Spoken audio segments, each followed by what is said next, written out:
Hello. तर आज मी तुम्हाला माझं मॉर्निंगचं रुटीन शेअर करते. बबड्या ना त्याच्या पप्पांच्या आणि बाबांच्या मागं लागला होता. तो तिकडे रडत होता आणि मग त्यानंतर मी पटकन घड्या वगैरे मारून घेतल्या आणि त्याला थोडंसं शांत केलं. आणि आजकाल असा कॅमेरा लावला ना की बबड्याची अशी नाटके चालू होतात.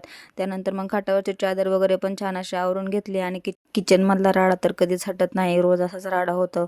आता काय हे राडा बघत बसण्यापेक्षा कधी जरी केलं तरी आपल्यालाच करायचं आहे. त्यामुळे पटकन बबड्याला दूध वगैरे पाजून घेतलं आणि पहिले तर कपडे भिजत घातले, कारण कपडे जर छान भिजले तरच ते निघतात आणि लवकर म्हणजे कपडे धुवून होतात. त्यामुळे पटकन कपडे वगैरे भिजत घातले आणि मग मी माझ्या बाकीच्या कामांना लागले. आणि एवढ्याच पप्पांना आज बॉटल विसरून गेले होते.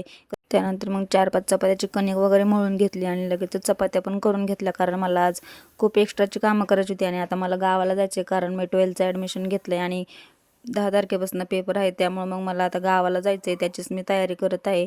भाऊजींनी काल नानकेट आणले होते, तर तेच म्हणलं डब्यामध्ये स्टोअर करून ठेवावेत. छान असा डबा घासून पुसून घेतला आणि त्यामध्ये नानकेट वगैरे भरून ठेवले आणि त्यानंतर लगेच भांडे घासायला घेतले. आज खूप जास्त भांडे पण पडले होते, खूप कंटाळा आला होता, पण काय पटपट कामं वगैरे आवरून घेतली. आणि त्यानंतर मग एक्स्ट्राची कामं म्हणजे की उशांची कवर मला धुवायचे होते.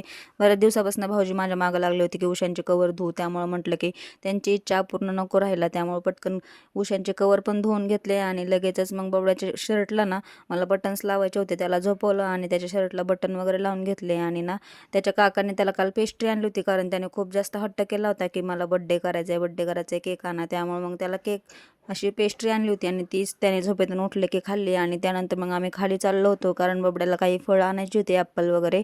आणि खाली आलो आणि बबड्या आजीला भेटला नाही, असं कधीच झालं नाही. आणि त्यानंतर मग खाली गेलो आणि काही फळं आणले, तर बबड्याला एक खरबूज खूप जास्त आवडलं होतं आणि भाजीपाला पण आणला होता.